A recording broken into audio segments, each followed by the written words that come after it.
What's up, traders? Welcome to Livestream. Today, we're going to talk about the highest flying stock.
Ladies and gentlemen, having some technical difficulties getting onto the trading view stream. So give me just 1 second. I'm going to try one more thing, and then we'll just go. We'll do it live with YouTube. Sorry about this. Usually every week it works just fine.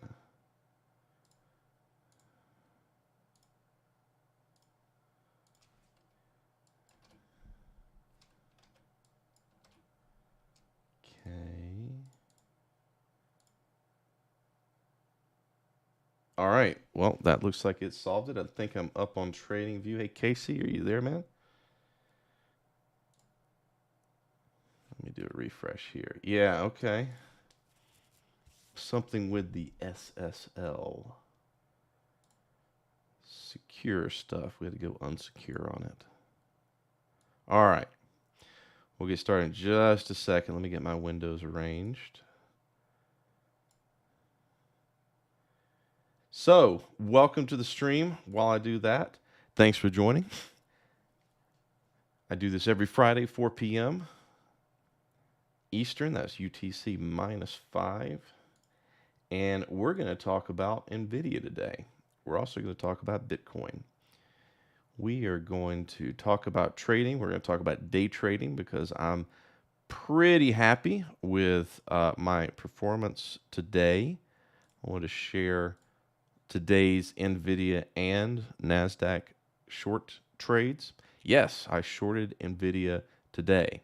Not in the way that most people think, which is taking maybe an option expiring next week.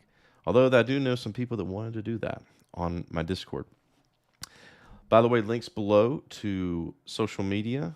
I don't charge anything for it, but that's where I was live trading, at least in text,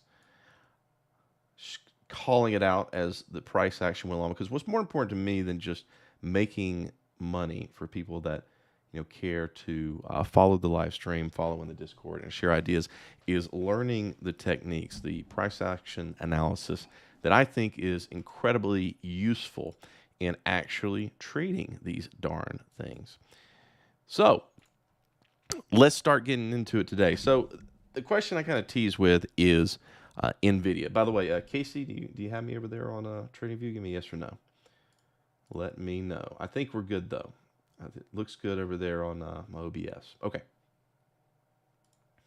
Glad I got it working. All right, here we go. So, should we short NVIDIA? Well, I'm going to exercise patience and encourage patience. I know a lot of people have kind of come in recently, and they've thrown out this number of $1,000 NVIDIA. And inevitably, when you start getting into the 800s or late 700s like we are right now, people are going to start coming in and wanting to give it that nice round number. And I think that in itself is a big mistake, because what's obvious in markets tends to not actually end up being obvious. I'm reminded of a couple of instances in recent history of crypto, in particular Bitcoin. A lot of people, and this is prior to where it got to right now, but right before the ETF launch, a lot of people sat there and they started aiming for about 5K, 50K, 50K, 50K, 50K, because it was a nice round number. And what I wanted to really point out to people, I pointed out to a few people that called that out, was 48.2K or 48,222, which is the prior swing high of March of 2022, was a much better level to shoot for if you were short-term trading it up to that level. And then sure enough, on that ETF launch, that's exactly where it pinged out at, is that level right there. Because price doesn't really like to go for the easy round numbers. It does, but you got to remember that the market's made up of traders, and everyone's looking at that level, and it's either going, in my experience, it's either going to get to that level and break it, or it's going to fall short and leave a lot of people holding the bag. Another thing that comes to mind, this is another thing from way back in the day. This is Dogecoin. Yeah, we're going to talk about Dogecoin as a price action example. And so that was, oh, I don't think we have enough data there for Dogecoin. Hold on. Dogecoin, Binance, maybe? Yeah, okay, here we go. So I remember back in the big bull run, this is back, back in ancient times, 2021, when people were sitting there waiting for it to hit $1 because it was a nice round number. And then we had Elon Musk was going to go on Saturday Night Live, and he's going to say something about Dogecoin. And everyone had their profit target sitting at $1. No one was going to take profit until $1. It was a huge meme, $1 Doge. And where did it get to? It topped out at, was it 70 something cents? 76 cents basically. And of course everyone was left holding the bag there. And so you got to remember these instances, and you got to let it speak to you, because when everyone starts thinking about these round numbers and everyone starts talking about them, it's almost guaranteed that it will be the opposite of a self-fulfilling prophecy. It's not going to happen. And so you need to play a little more tactically, and try to aim for something a little bit shorter, or if you're even more bullish, let it go on beyond that. But the conservative route is to aim for something a little bit more close to the number. And so again, we come back to NVIDIA, where a lot of people are drawing out that 1,000 level and really kind of planning on it, wanting it to get to there, because it's just kind of obvious, isn't it? $1,000 for NVIDIA at this point. I mean, we had great earnings this week. I mean, a lot of people were trying to short NVIDIA last week going into earnings. People like to gamble. People like to bet against something going. They want to play the role of a contrarian, and wow, they really got their butts handed to them this week. I actually made a post on my Discord last week when someone was asking me, hey, should we short NVIDIA? And there's a particular type of strategy that I use. It's nothing fancy, but it is what I call a Tinkinson recap, or a TS recap. Why do I call it that? Well, it comes from the Ichimoku indicator set, where the red line has the name in Japanese, the Tinkinson. Don't know what the translation is or if I'm pronouncing it correctly, but essentially it is the 9-period 50% retracement. So every 9 bars, it redraws it, and it's the halfway point of those 9 bars. And that line is incredibly powerful for telling me, or anyone, when a trend is likely to start to reverse. I'm not saying it will, but that's your first sign. And I'm never going to short something. It's a rule of mine. I'm not going to start looking to short something unless it gets below that red line. You can give me a little bit of price action in here, and I'm just not going to even care, because a really strong trend really tends to hold that red line. I mean, if you want to use a moving average, that's fine, but I prefer using a Tinkinson because oftentimes it'll go flat. That's the key. A 50% retracement will go flat. It will give you an actual level. It won't curve too much. It will curve, but it's going to occasionally give you a nice flat level to take as an entry, as a trade. And so that's what I'm going to be looking for in any given trend. For the first sign of weakness is a bar to close back below that red line. And so all throughout the week before, not this week, but the week before, I've been looking patiently, watching for NVIDIA to get below that red line. And actually, there was an opportunity here way back in last year, August, on earnings, the August earnings from 2023. I started to kind of notice the weakness setting up here as well. I wanted to short it back in August, but my rules kept me from doing it. And the rule that I'm talking about is essentially a risk-reward metric that I want to make sure that my trade complies with. It's just what I do, and it keeps me out of a lot of trouble. But first, let me plug, again, links are down below for social media and things like that. The community, and the reason that I do this Discord is to teach. I like to share these ideas because I think they're incredibly useful for people to make good trades, and also to share and give back ideas. That being said, Tinkinson means conversion line in Japanese. Well, thank you very much. Hello, Whirly. Glad to have you. Yeah, and that's why I do this. I like to have a community of people that gives me feedback and shares ideas. So That being said, if you have symbols to look at, post them in the chat, either Discord, YouTube, or TradingView. And in the last half of the live stream, then we look at opportunities. We go and see if there's anything any trades that I like, any breakouts that Casey may have that we want to take a look at. And sometimes you'll see me sit down here and write down an entry. Yeah, so it's an envelope. It's not a piece of paper, but that's why I do this. I want to give back and get some ideas crowdsourced. So anyway, if you got ideas, if you got symbols to look at, post in the chat. We'll get to them in just a second. All right. Thank you. Hello. So how much capital from COVID checks went into Doge is just insane. Yeah, that was a big deal back then. A lot of the STEMI checks, I mean, each person got about $1,200 here in the States. But for a lot of people, that was big money, and a lot of people were able to turn it into something else. I myself, actually, to make an example, I actually put that $1,200 into a Robinhood account because that's when I first started Discord. I wanted to kind of show people what the conservative way to do it. I actually haven't done very much with that account in a very, very long time. Let's see. Hold on. Let me see what my return on my STEMI check was at this point. I have not done any trading very much okay, I pulled up. Hold on, give me a second. I'll actually show that. I think it was like, I started at maybe like $2,000. I had to add 800 more to get margin. Let's see.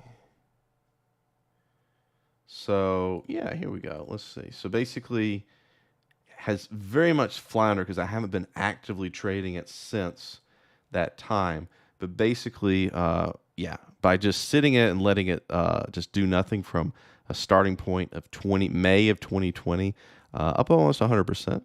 Yeah, I basically stopped kind of playing around with it back in that time, but so I don't have a big, nice Wall Street bets curve. But 100% return, I think, is pretty good on what money Uncle Sam gave me. So I'm pretty happy with that. Actually, you can see the stuff I have in here. That's just shares, not trading any options, just stuff. But yeah. A lot of money went into it. A lot of people threw it into options. A lot of people threw it into Doge. And, I mean, they were trying to play the lottery. It's the best. I was talking to a young trader earlier this week who was trying to figure out, how should he get started trading? How much leverage should he use? And I don't think he should use any. But that's very hard to tell someone to not use leverage because, how do you make it worth it? Well, you got to work your way up.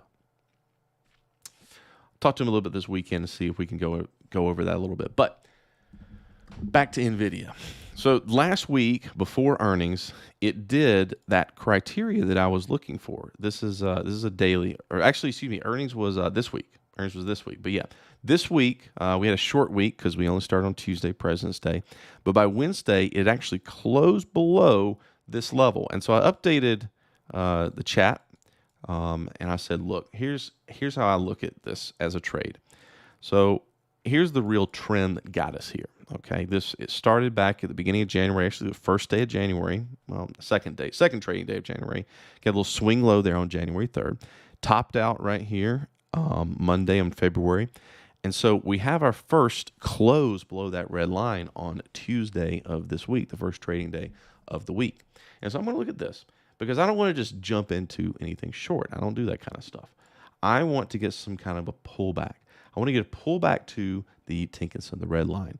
And so what I'm looking for ideally is some kind of a pullback to take it back down to its trend's 50% level. So that's what I'm going to be looking for. I'm not going to trade otherwise. And I've got one more criteria that I want to fit. I want to make sure that any trade that I take is going to give me a 3-to-1 risk-reward ratio. So if my entry point is going to be a pullback to the red line, my first target is going to be the 50% retracement of the trend that got it there.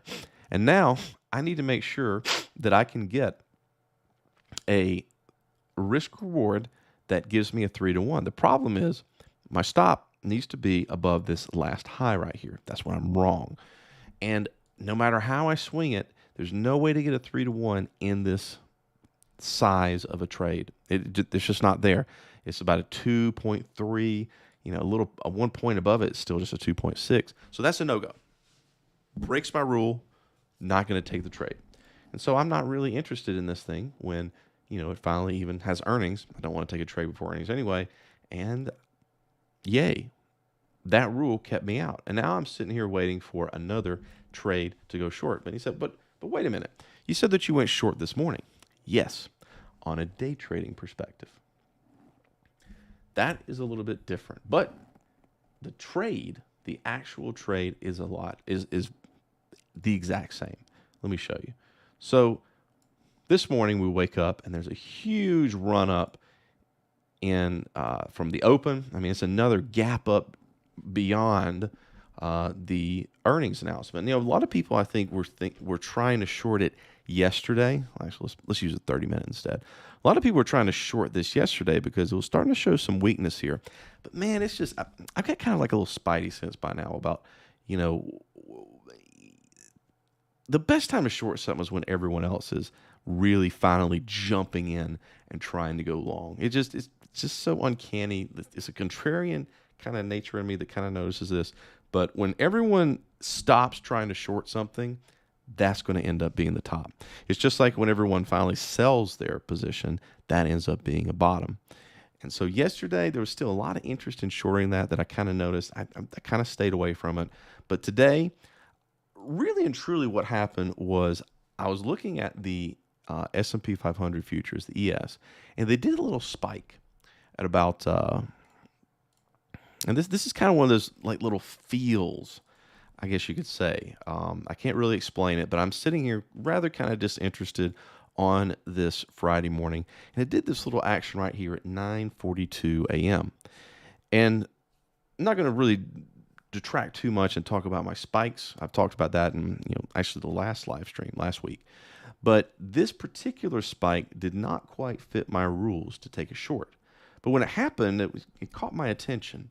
And so I looked over the NASDAQ at that very time, and the NASDAQ was doing something very similar. It was doing what I talk about, which is one of those Tinkinson closes and Tinkinson recaptures, where finally it had gotten back below the Tinkinson. There's 42. There's 42, 9:42 a.m. And so I got that little flash, that little alert on ES, and then I look at NASDAQ and it's doing this. And I'm like, you know what? I haven't taken a trade all week. Let's take some risk. Let's take some risk. And so I'll talk about the NASDAQ here in a second, but they're basically the same time. I think that NQ gave me another minute or so. Yeah. So NASDAQ went short based on that, and then got a little bit action here, and essentially NASDAQ. Hold on, I got to bring up two sides to here because this is really cool. This is really, really cool today. The NASDAQ is made up of tech, big portion. And of course, one of those big techs is going to be NVIDIA. And so the matches, I can't figure out how to get the line off of it, whatever. The matching of the levels was really awesome today. I'm just really fascinated by it.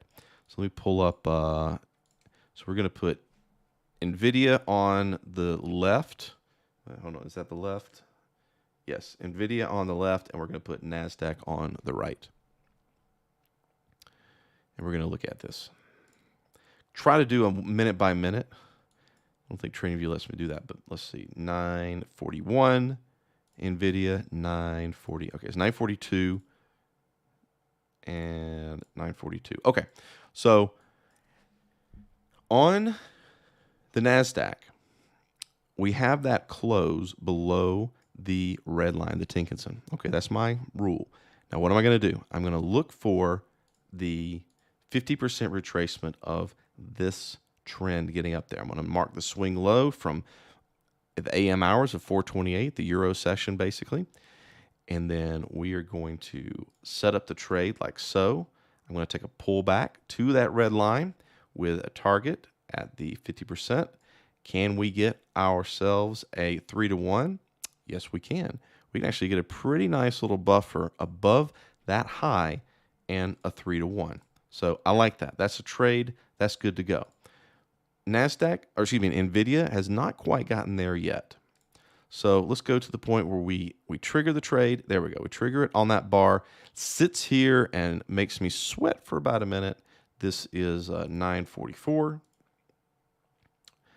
By the way, if you want to go back, you can see on both the futures trading and everything trading on my Discord. I'm kind of posting screenshots as things go along.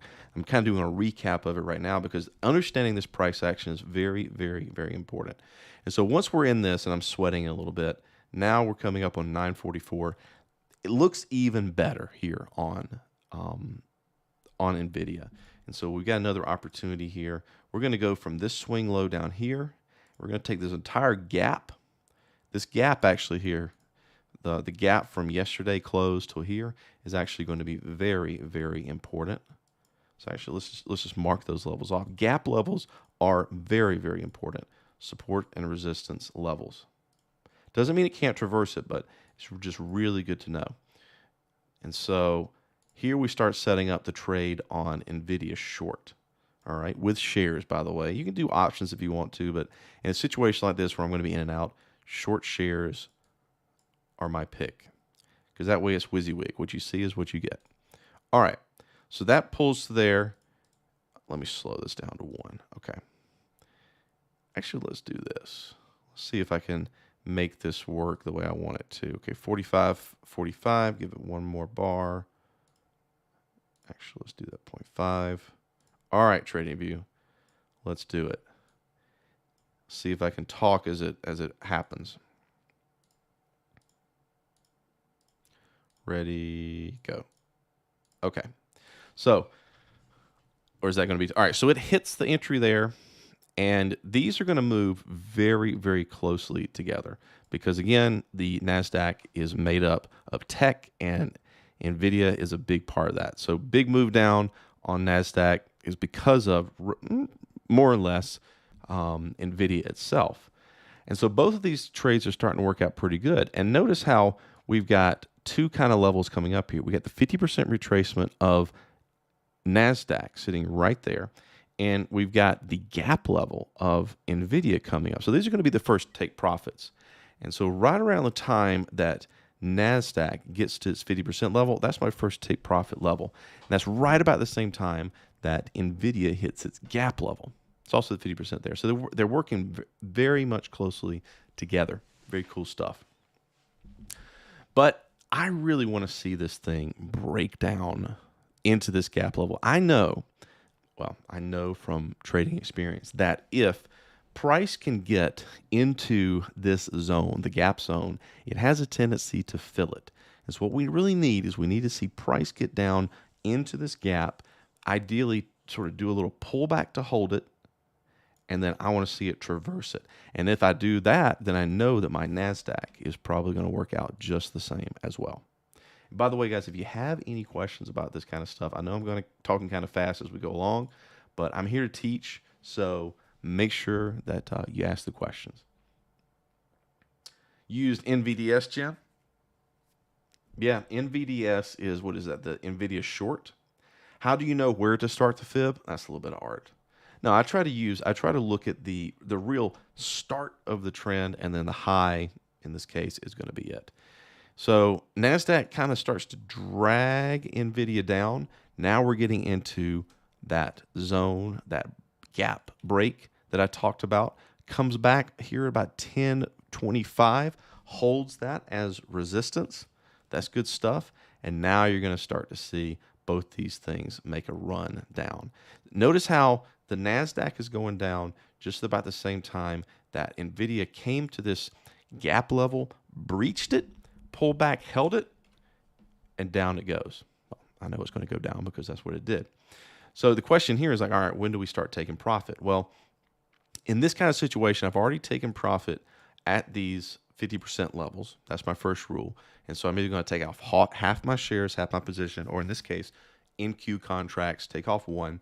Of course, I'm going to sit here and wish that I had on like 1 million of them, but those are 2 minutes. In these couple of minutes right here, where it's kind of making you wonder, you don't want to be in 1 million contracts short. So I'm going to try to take off the profit at the bottom of the range down here when it gets there, and that's also going to incidentally be the NVIDIA start of the gap right here. So you're going to notice where NASDAQ gets to the bottom where it started here last night. That's going to match up really closely in time to the gap, basically the gap being filled. Notice how quickly that NVIDIA came down through this gap once it finally broke it in earnest. And that's why it's really important to use gap levels, both the bottom where we opened this morning and then yesterday's close, that gap to your advantage to understand where price is going to move between them. Now, I don't really have on. A lot of people kind of started, asking me if they should be doing after hours trading. I'll be honest with you, I never have. I'm not gonna say that you shouldn't, but I find that the price action you can see from just the live market is really all that you need. And of course, now we have a little overshoot. I'm already out of both these positions, but there was an opportunity here for a real Chad move. I'm going to admit that I didn't make this one, but around the time that it makes another push, NASDAQ makes one more push, and then what are we going to have? We're going to have a spike that sets up right here. Is it yet? Hold on. I'm going to start speeding this up a little bit. Why did my spike not show up? Because I don't have secondary spikes. There we go. All right, so basically NASDAQ did. All right, the trade's over now in NASDAQ. We'll talk about this here in just a second. There's more to talk about with NVIDIA, but let me bring up.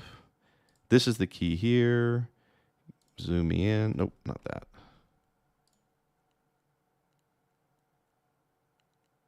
What is the...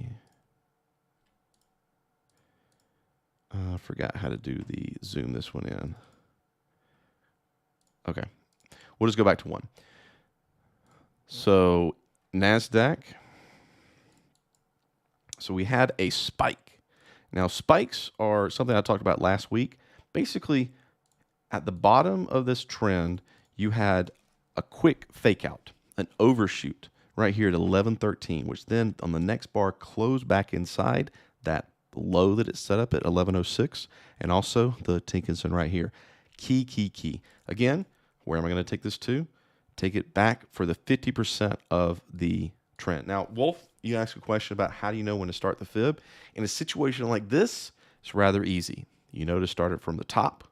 That's right up here at the top, down to here. It's really, really obvious. So stick with the obvious stuff first.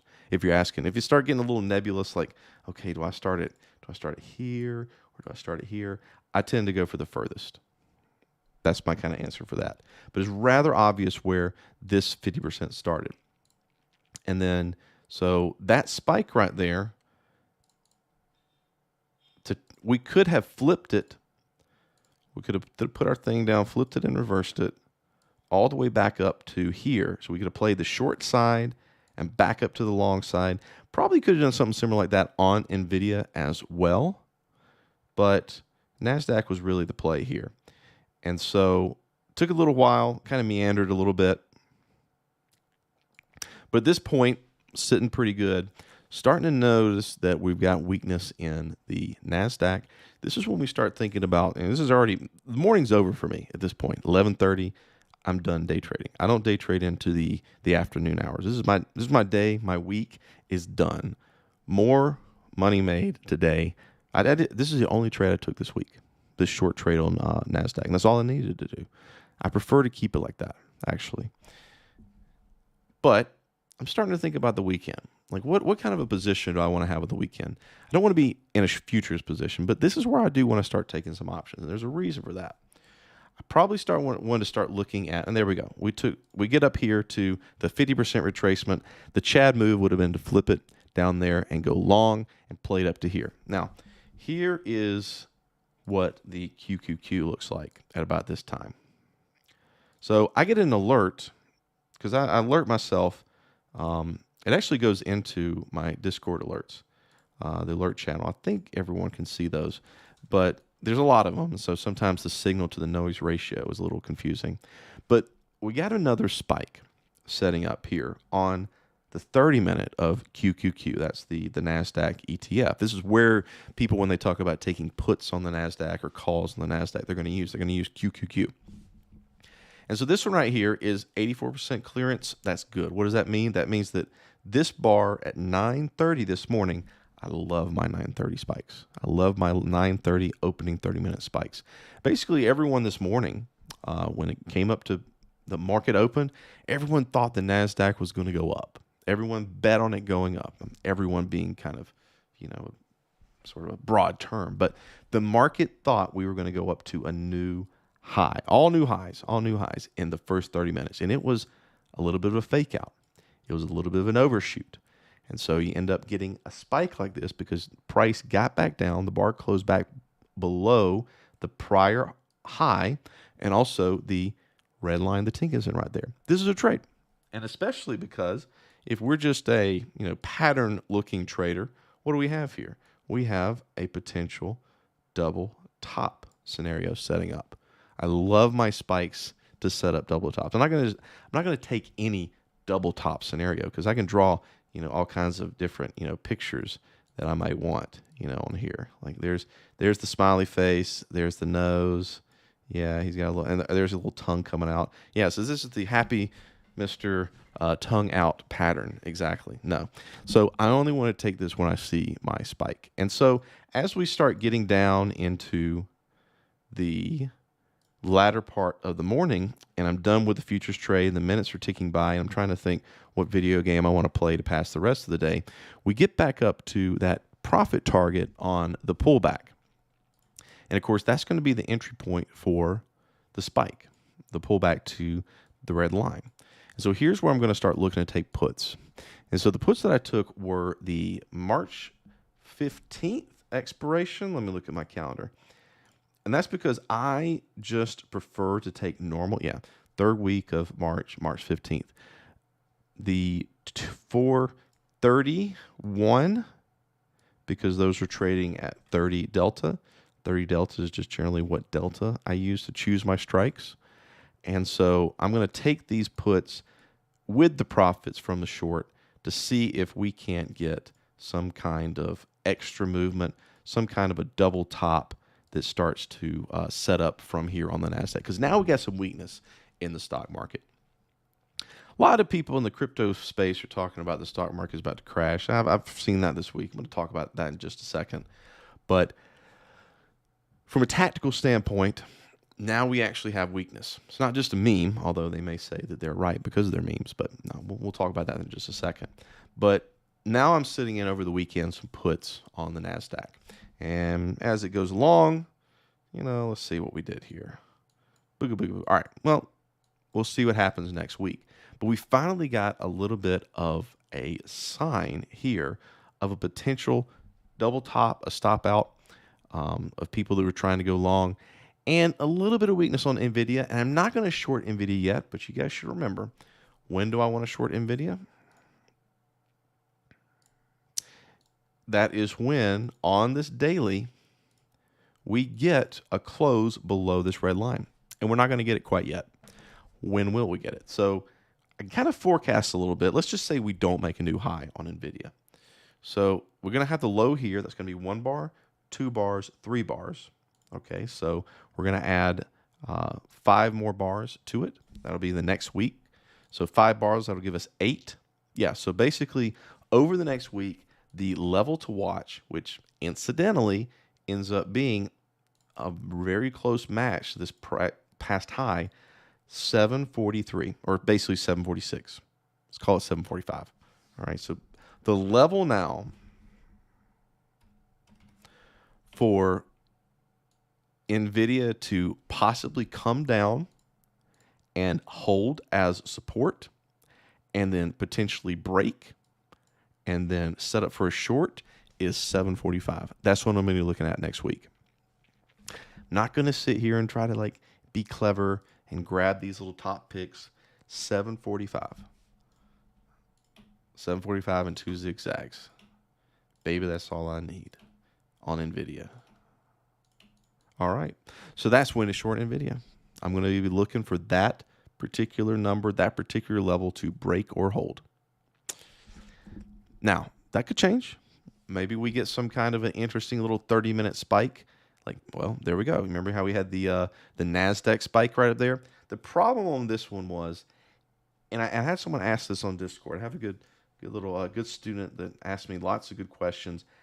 I have a spike reversals channel on the Discord where we talk about these kind of reversals.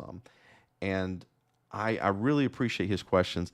This is one that he didn't ask specifically this question, but I don't like this as a spike because this area that it came back up to and held is not really close to this past high and not close to this past high.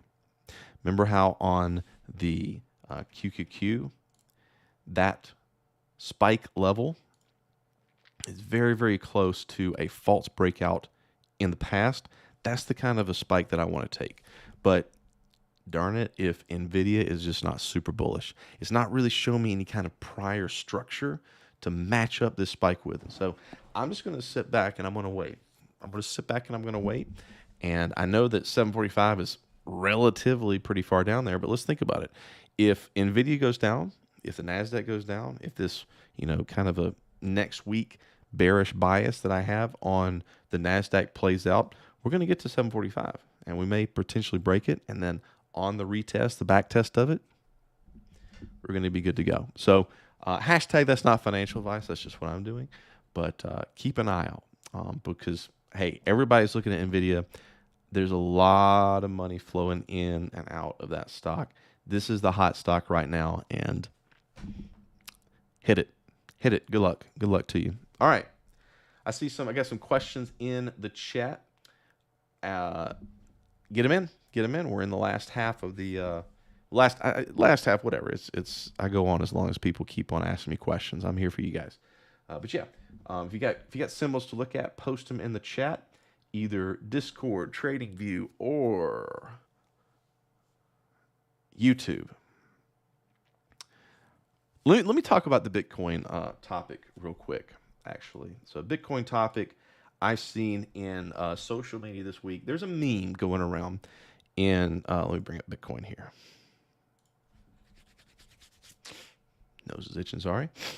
So there is a meme right now in the Bitcoin community. I've seen it in multiple chats and different charts to demonstrate it. I mean, people love to post charts and talk about how incredibly intelligent these analyses are. Maybe they are, maybe they aren't. Time will tell. But a lot of the meme has been centered around when the Fed pivots. When the Fed pivots, in other words, pivoting on their plan to basically Fed's rates. Let's see if I can get this all in here. These are the charts that I've seen from different chats, okay?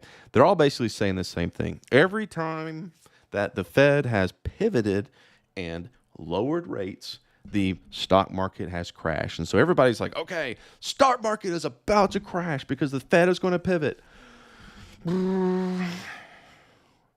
a minute.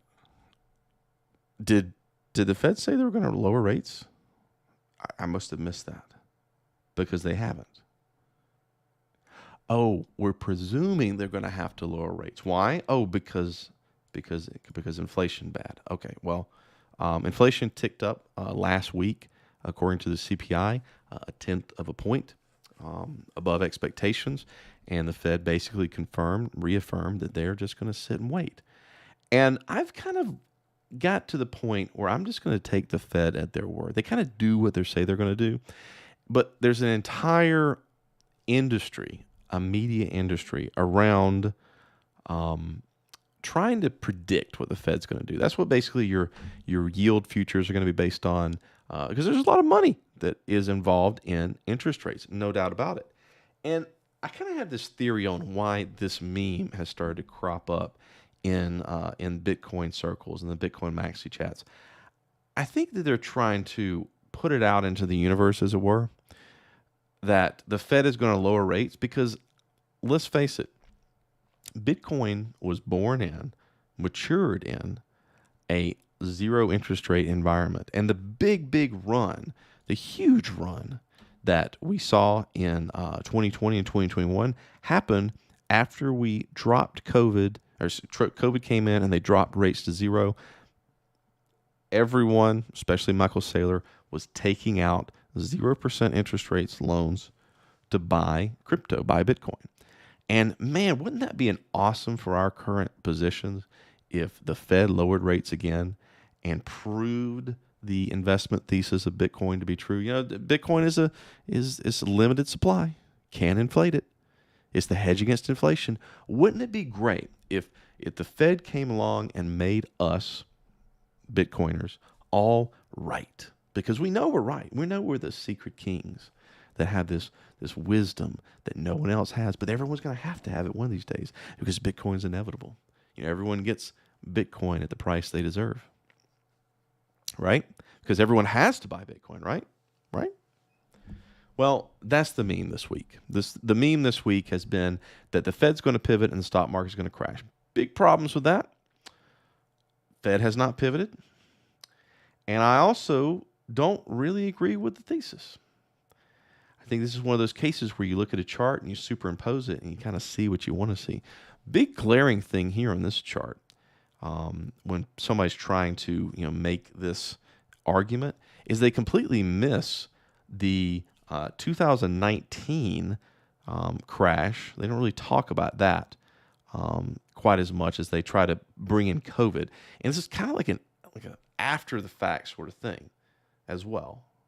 Because the Fed pivots after a crash has begun. So how are you trying to say that if a crash is going to happen, or excuse me, a Fed pivot is going to cause a crash? Or wait a minute, you're trying to say that the stock market is going to crash. Why? Okay, well, I mean, what is the stock market doing? Is it going down? No, stock market is making new all-time highs. Okay, so why is the stock market going to crash? Oh, because the economy is bad. Have you gone out to any restaurants? Have you gone to any malls? Have you driven in traffic? This is in America, by the way. I don't know if you don't live here in the United States, you can't really notice these kind of things, but I'll fill you in. It sucks. There's a lot of people out there. And I've lived here long enough, and I've lived through COVID. I've lived through the 2008. I lived through all these little recessions we've had. And I'll tell you something, it's actually a good indicator. Now, the numbers are that inflation is up. It's higher than 2%. Employment is low, and companies are making all these earnings. But those numbers are fake if you listen to people that want to believe that everything's just, the sky is going to fall. But you need to understand something, guys. You need to understand that I've been doing this for over a decade now. And there's never been a day when the media, or now, because people don't really listen to legacy media anymore, when Twitter, there's never been a day when people are not saying that the sky is falling. Chicken Littles, all of them. I've never known a week where I could not see a bearish article. That's because people that write these articles, people in the financial media, people that have Twitter accounts, people that have any social media account, they know that if they publish some chart about how a crash is going to happen, that people are going to read it. People are going to watch it. People are going to share it. Why am I seeing these charts in Bitcoin chats right now? Because they're scary. And that's what people want to share. And that people believe that they're being educated. People believe that they're being informed by these scary-looking charts. But the chart you need to be looking at is that of just price action. There's no weakness in the stock market right now whatsoever. We're yet another week. And I'm not going to sit here and tell you like, oh, it's throw care to the wind. It's crazy. It's not scaring me because I know what to look for in a crash. I know what to look for in a weakness, okay? And that would have been what we would have had earlier on this year, which would have been a failure to break higher than the prior all-time high. But instead, we've had week after week of very solid buying after that all-time high. We are in another bullish leg. The price action is there. Now, that contradicts me when I'm talking about, trying to take a short on the NASDAQ. But if you think about it, I could do a lot of work here on the NASDAQ. We could even pull back to retest that all-time high.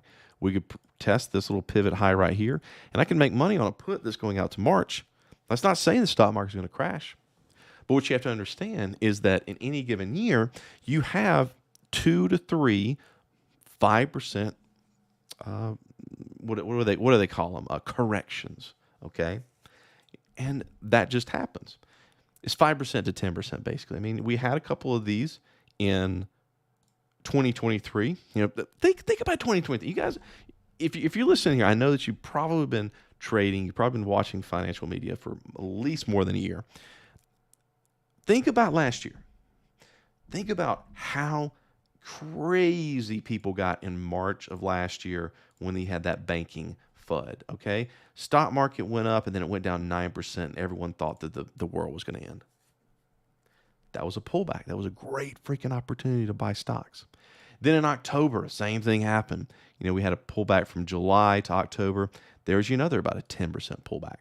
So a 5 to 10% pullback, you get about 2 or 3 of them in any given year of a bullish market. And so right now, what would a 5% pullback look like? Well, it might bring us back to retest that all-time high. A 10%, that would actually be pretty dangerous. I will admit that. And I'll be here on the live stream to talk about it if that happens. But it has not happened yet. And so, believe it or not, a 5% pullback right now to bring us back and confirm this as a support to go back up, that would be a great thing. That'd be a great thing for the stock market. I'd love to see that, actually. But everyone at the time when it's happening, I guarantee you they're going to be talking about how, oh, this is it. Stock market's going to crash. Why? Why does it have to crash? Why does it have to crash for Bitcoin to go up? It doesn't. But no one's going to like, share, and subscribe a person that posts something saying that everything will probably be fine. No, they're not. One last note about Bitcoin. Just like in NVDA, just like in anything else, I'm looking at this Friday, today, this daily bar on Bitcoin closing back below the red line. But Norok, you shorted Bitcoin and you stopped out. So, Bitcoin is at another key level. It's at another swing high from back here in 2021. And it's starting to show me weakness on the daily. But limited supply, but ETF inflows, but halvening. That's what everyone's talking about, aren't they? Who out there is bearish on Bitcoin right now? We'll see. But I'm really starting to consider by Monday, maybe we get a pull back up to 51,788. Would that look like a good trade for me? Would that fit my rules? Again, Wolf, your question here. In this kind of case, we could do something like this. You could do a Fibonacci retracement there, but more specifically, we're going to look at this trend. And so the start of this trend is going to be that low from January 23rd. High is going to be there. Can we get a 3-to-1 risk-reward ratio on this one? Let's see. Let's measure it out. Let's use our TradingView tool. Profit at the 50%. Bring that down. 3-to-1. 3-to-1. If it makes a new high, we're wrong. We're out. That's a good trade. So now let's see if this thing pulls back to 51,788. May do it this weekend. May have to dig off a spot account somewhere. But fortunately, that's what the crypto market is about. Otherwise, how do I trade Bitcoin? I usually use either futures or I use options or BITI. I'm not opposed to going back to BITI. Speaking of which, that's the short strategy. Should do something similar next week. Maybe do a little tickets and pull back there. We shall see. All right, let's start looking at the symbols in the chats. Get them in. All right, I'm going to look through Discord first. I think you got a couple here. All right, So Mara, boom or AI? Okay, let's do that. Okay, Mara, that's Marathon Digital Holdings. I think I heard some news about them this week. This is kind of a wonky daily chart because I'm going to notice this is sort of the recent trend, and we're already kind of in the middle of it. But we do have a lower high, so I'm not really bullish on this. But I don't see a trade necessarily that I like on Mara. That Mara is just not going to be my choice, my symbol that I'm going to use to express Bitcoin Bitcoin trades. That Marathon, by the way, is a mining company. You know, I'll talk about this a little bit in the esoteric. The halvening is going to lower their rewards. Now, that's not to say they're going to make less money because they got a lot of reserves. There's a lot of stuff that goes on. And Marathon, I know for a fact, is working on other things. They're not just mining. They're working on different implementations of Bitcoin and other cryptocurrencies for that matter. Got a good friend that works for them. He didn't tell me anything because he likes to keep secrets, but he's working on things other than just keeping a bunch of GPUs running at all times. They're doing a lot of stuff. So I'm neutral on Mara right now. So Boom, what is Boom? DMC Global. That is really at a pretty damn clear low right there, isn't it? It is. In a situation like this, I would not necessarily take it off the low, but I would definitely like to see some sort of a spike and retest, a little spike down here. That's such a clear low. That's a very clear low. This reminds me a lot of this this that I'm in. I'm still in this thing, by the way, because I really want to have this as a evidence when people ask me, can you use spikes on anything and also on any time frame? This is the turkey ETF, not the gobble gobble, the bird turkey, but the country turkey. And so I don't remember this exactly, but there was some political strife, I think, surrounding their currency, like hyperinflating. I think actually, let's see, USD, Turkish lira, TLR. How about we do this? Turkish lira. Yeah, TRY. There we go. USD TRY. So yeah, basically there was this little incident back in the beginning of 2022. Wow, like they've really kept on inflating their currency, haven't they? Here's a little trick though. When you have inflation in a country, like we have here, stock market tends to do very well. That's a little factoid right there that you can take to the bank. So yes, they're doing crazy bad things and have been to their country, but in that same time period, the beginning of 2022, there was a spike. See that right there? Ooh, that spike on both the weekly and the monthly of TUR, which is the iShares Turkey ETF, and that is something I'm still in because it's a monthly play. Why not stay in it for a couple of years? And also, it serves as a great example of how a long-term spike should look. In other words, they had this December of 2021, this week right here, that started Monday, the 20th of December 2021, spiked down, came back up, reset that floor. And so when I see this thing in Boom, that is what I would like to see. I would like to see an overshoot, come back up, hold it, and then you can take it long. But buying it off these levels, I want to see other people get stopped out first. I'm sadistic like that. I want to see other people have their stops taken out rather than me have my stops taken out. And so I want to see people get their stops taken out, then come back up here, and then I'm going to take it long. So that would be what I would look at on Boom. Definitely set an alert for the break, but then keep an eye on it from there. That's what I'd be looking for. AI, that was a big thing. How's it doing? So this was a big thing last year when AI was kind of going crazy. I mean, it did a nice little 50% hold for some good trading here at the first quarter of 2023. But then it got kind of wonky, and it looks like it's still in wonky territory. Again, neutral on this. I don't really see a nice price structure that I can trade on it. Oil.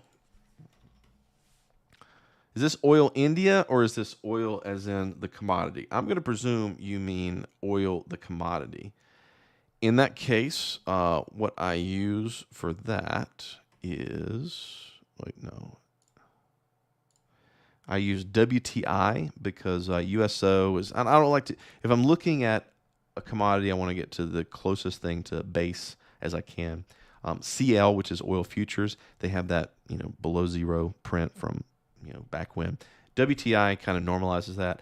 And so far, oil has been holding its support, its 50% retracement from the last couple of years, and it's just slowly creeping up. I'm still neutral to bullish on oil, though, again, don't really see any kind of particular trade here. Still neutral to bullish. I think CL is going to look a lot the same. Yeah, it's still that same level at about 63, 65, let's call it. So as long as oil doesn't get below 65, I'm bullish. So I'm still thinking very bullish on oil. All right, let's see. Today's inflation rate is 1.71%. How do they get this USD? So Jen just posted this in the chat.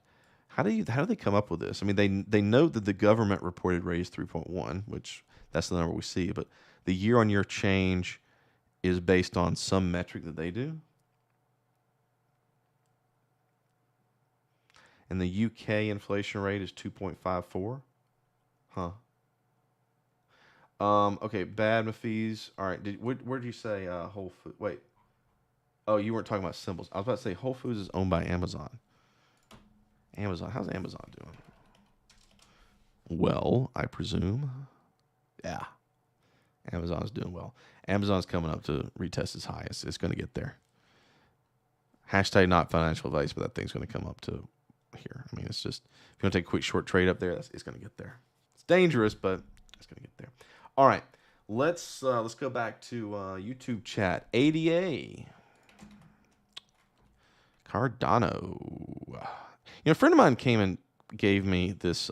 He gave me this trade, this kind of an arbitrage trade based upon Grayscale has a Cardano trust, kind of like GBTC, and it has a kind of either a premium or discount. And he was trying to explain it to me. And I was like, bro, like, sounds really interesting, but I don't have a interactive broker's account, which he uses, and I don't have, any way to really do that otherwise, but go with you. But what is, let me look up, what is the Grayscale Cardano Trust? I'll share this with you guys, and you can do your own research. I'm sharing his, I'm not sharing his entire trade.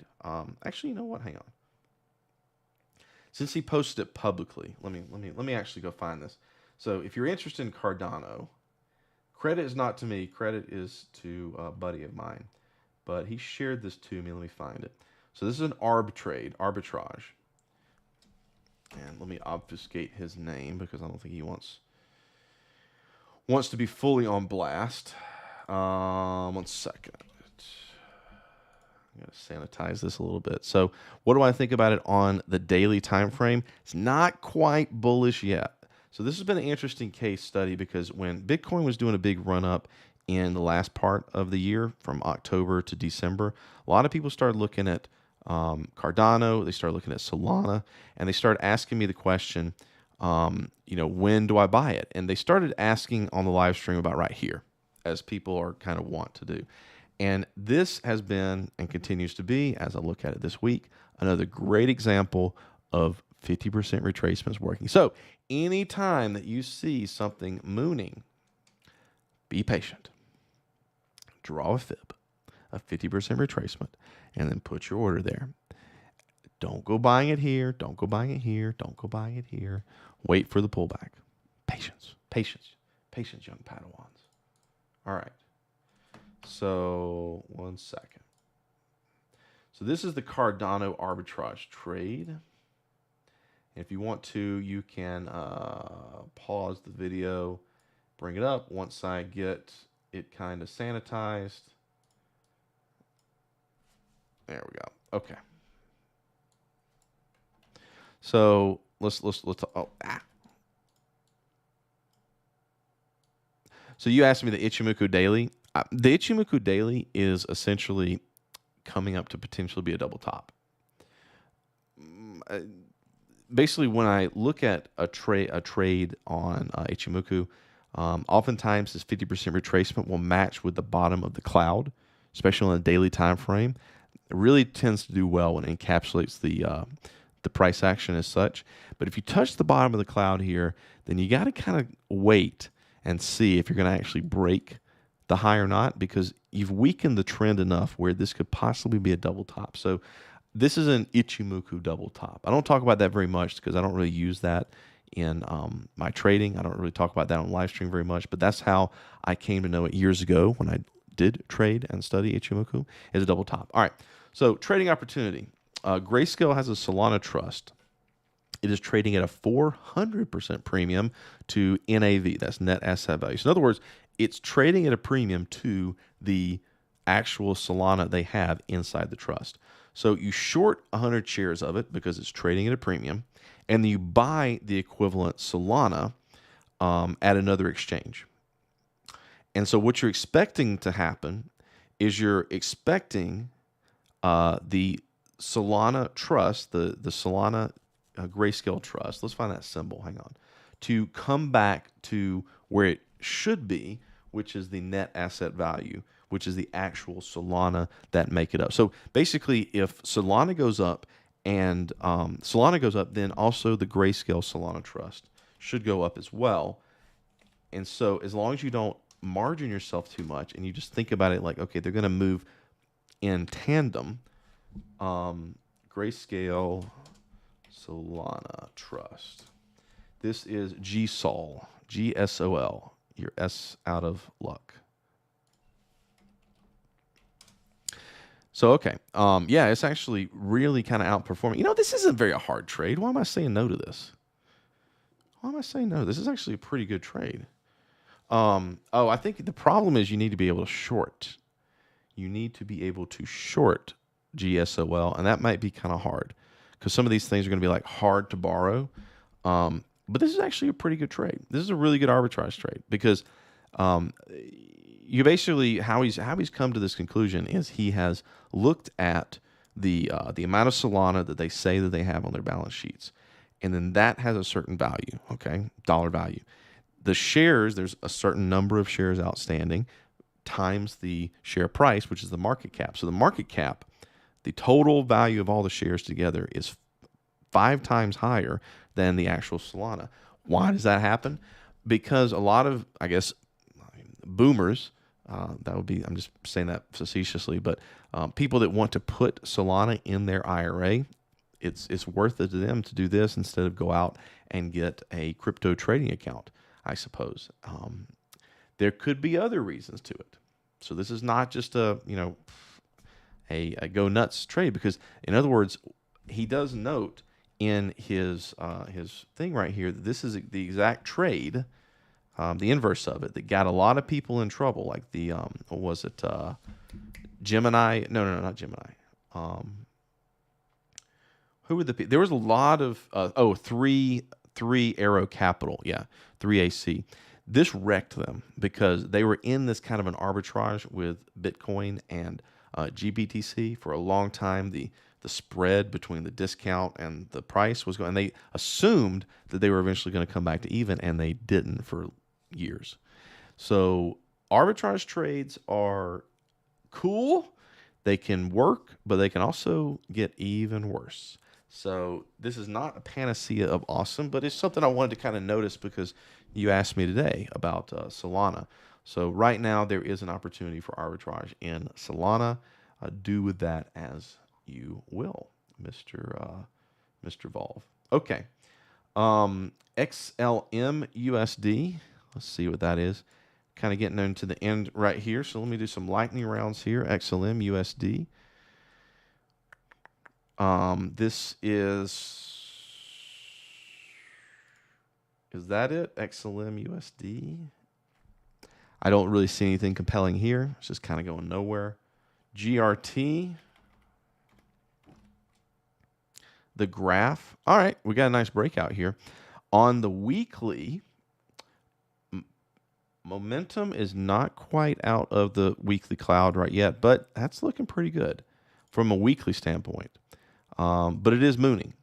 So I would want to get myself a nice little pullback, which actually works out pretty well because that matches up very likely with the past high that it made in January. So I would look for about a pullback to maybe about 22 on this, and that would be where I would get kind of interested in that. Palladium. Okay. What are palladium futures? PA. Looks not good. Again, same thing, anything else. I wait for some good opportunity, and there's not even a sign of weakness in this trend yet.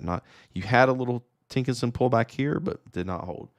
That's not anything that I want right now.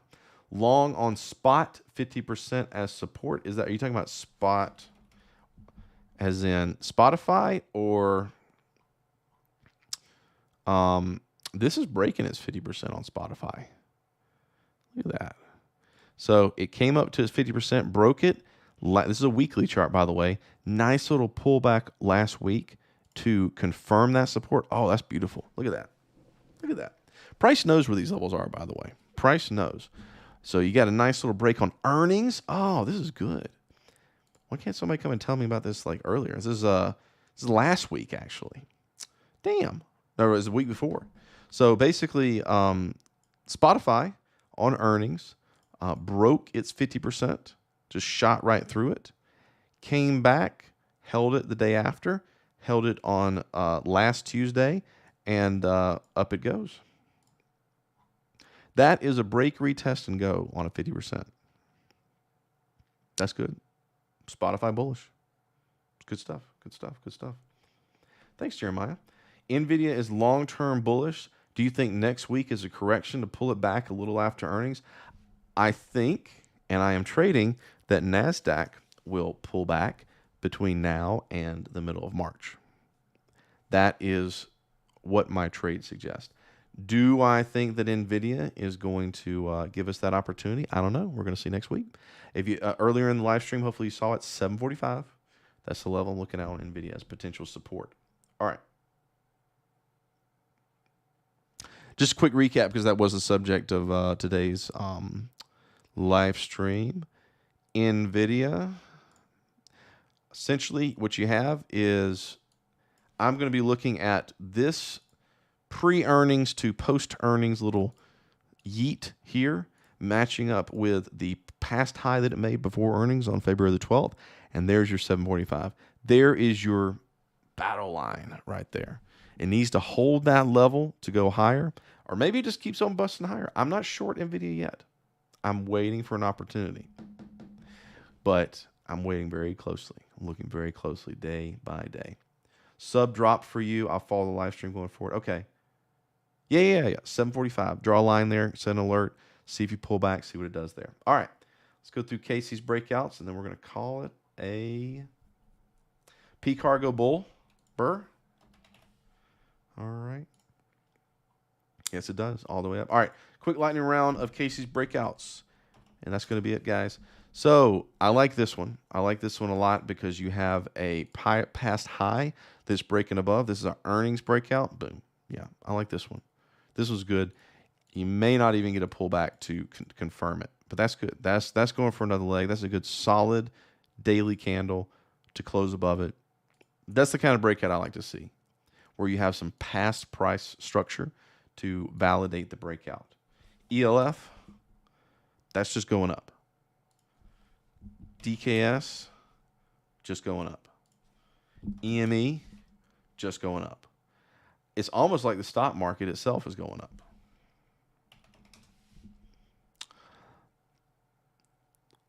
Yes, nice break.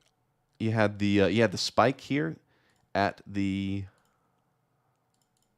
spike at on the earnings at the end of January here on Otis, and it's breaking up. That's going. That's going. Going. RBA going up. VVV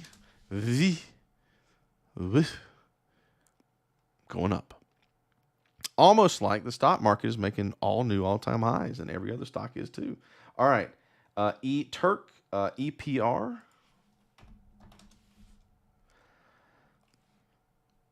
I mean, I see a trade that I would like back in history. This little spike right here added 50%. By the way, this retracement level indicator is free if you do a search for it on TradingView. It just basically just draws 50% retracements for 200 bars. Nothing fancy there. But yeah, that I really like. That's a really nice spike at a level. So that would have been a good thing to take last quarter. But this now, we're back inside it. It didn't really keep going up.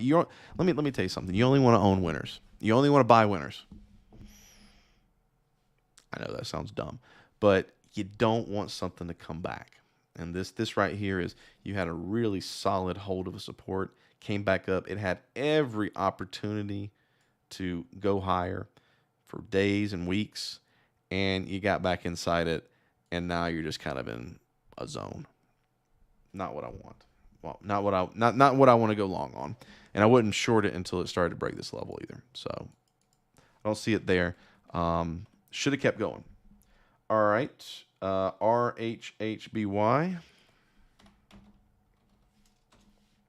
from the weekly, from the 2009 lows. RHHBY weekly from 2009 low. Well, the 2009 lows are way back here. Is it raw holdings? I don't know. That doesn't really make sense. PANW. Looks like I've already kind of done some analysis on this before. Way back when. Palo Alto Networks. Man, this is not NVIDIA. Yikes. Yikes to whoever tried to go long up here. This is, oof, that's painful. All right. Is it at 50%? Low starting here in January of last year to here. Not quite. Definitely have a level coming up though. I mean, you got this whole zone right here. I'd probably want to see it come back down to 258 proper. I don't want to long it right now. I want to see it kind of start flirting around this actual little zone I have drawn off right here. So it got there almost. It's trying to do a recovery, but I think it's a fake. I'd want to see it come down and hurt some people a little bit more, and then I might want to take a long on that. All right, let's see here. JSYMNY, Yosemite Cricket, Yosemite. I don't know what this is. All right. Well, ladies and gentlemen, thank you for joining me this Friday. I want you all to trade wisely. I want you to be patient. I want you to look for opportunities. Don't feel like you have to take a trade every single day. But we'll be back next Friday, and maybe we will have found an NVIDIA short. In the meantime, do all the algorithm-friendly stuff. Yeah, thanks, Dank. Click on all the stuff, but make sure to join the community. It's free. I want to, you can go there and you can read about the NVIDIA trading today. I had a lot of good commentary on the levels as it was happening. And also, share your ideas, because I love to do this for everybody. I love to teach, and I love to get back ideas. So thank you very much. Have a good weekend. Trade wisely. See you guys next week.